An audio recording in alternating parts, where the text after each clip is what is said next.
guys, Bearded Josh here. So today I'm going to be doing my wife's hair, doing color. This isn't the first time me doing it, but this is more of a lengthy process that I'm used to.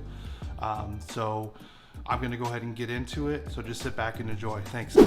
So we're going to be putting in this color here by Ion. It's a permanent color. It's like a red color. I don't have the box here. So basically we're going to put this in and then match it with this 30 developer here. So I'm going to go ahead and do that right now. Yeah.